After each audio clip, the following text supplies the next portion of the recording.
আগরতলা কলকাতা রুটে সকালের বিমান এক মাসের জন্য বন্ধ রাখার সিদ্ধান্ত নিল এয়ার ইন্ডিয়া এক্সপ্রেস। এক্ষেত্রে আগামী 31শে জানুয়ারি পর্যন্ত বন্ধ থাকবে এই বিমান পরিষেবা। এদিকে আগরতলা রুটে বিমান পরিষেবা বৃদ্ধির জন্য কেন্দ্র সরকারের দৃষ্টি আকর্ষণ করেছে রাজ্য সরকার। এয়ার ইন্ডিয়া এক্সপ্রেসের সকালের 178 আসনের বোয়িং বিমানটি আগরতলা কলকাতা রুটের উভয় দিক থেকে এক মাসের জন্য তুলে নেওয়ার সিদ্ধান্ত ঘোষণা দিয়েছে এয়ার ইন্ডিয়া এক্সপ্রেস। আগামী 31শে জানুয়ারি পর্যন্ত এই বিমানটির উড়ান বন্ধ থাকবে বলে জানিয়েছে এয়ার ইন্ডিয়া এক্সপ্রেস। বিমানটি কলকাতা থেকে আগরতলায় আসতো সকাল 8:30 আবার কলকাতার উদ্দেশ্যে আকাশে উঠত সকাল 9টায়।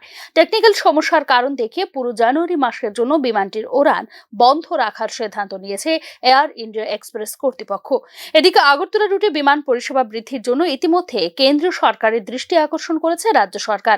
বিষয়টি নিয়ে কথা বলতে কিছুদিনের মধ্যেই নয়াদিল্লিতে কেন্দ্রীয় বেসামরিক বিমান পরিবহন মন্ত্রীর সঙ্গে সাক্ষাৎ করবেন রাজ্যের পরিবহন মন্ত্রী। বর্তমানে এখানে মহারাজা বীরবিক্রম বিমানবন্দর থেকে 14টি ফ্লাইটে চলাচল করে, যার মধ্য দিয়ে আসা যাওয়া করেন প্রতিদিন করে প্রায় 400 জন যাত্রী।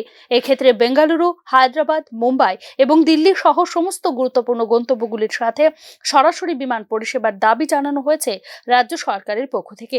এমবিবি বিমানবন্দরের রাত্রিকালীন পরিষেবার জন্য সিআইএসএফ জওয়ান মোতায়েন 215 থেকে 266 এ বাড়িয়েছে কেন্দ্রীয় সরকার। উল্লেখ করা যেতে পারে, বর্তমানে রাত 8:30 পর্যন্ত বিমান চলাচল করে আগরতলার এমবিবি বিমানবন্দরে। এদিকে শীতের ঘন কুয়াশায় বিমান উড়ান বিঘ্নিত হয়েছে। ঘন কুয়াশায় আগরতলা এমবিবি বিমানবন্দরে বিমান অবতরণে বিলম্বিত হলেও চলতি শীতের মরশুমে কোনো বিমান বাতিল হয়নি এখনো পর্যন্ত। বিমানবন্দরে ঘন কুয়াশায় বিমান অবতরণের সুবিধার জন্য ইনস্ট্রুমেন্ট ল্যান্ডিং সিস্টেম চালু থাকায় চালকের পক্ষে সহজ হচ্ছে বিমান অবতরণ। বিমানবন্দরে আইএলএস এর সদৃশ্যমানতার ক্ষমতা ন্যূনতম 800 মিটার পর্যন্ত। ঘন কুয়াশা বিমান চালক আকাশ থেকে রানওয়েতে বিমান অবতরণে 800 মিটার দৃশ্যমানতার সুবিধা পেয়ে নির্বিঘ্নে বিমান অবতরণ করতে পারেন বলে জানিয়েছেন এমবিবি বিমানবন্দর কর্তৃপক্ষ। গত বছর শীতের এই মরশুমে আগরতলা এমবিবি বিমানবন্দরে যান্ত্রিক ত্রুটিতে আইএলএস সিস্টেম চালু না থাকায় ঘন কুয়াশায় বিমান অবতরণে 800 মিটার দৃশ্যমানতার সুবিধা পাননি বিমান চালকরা।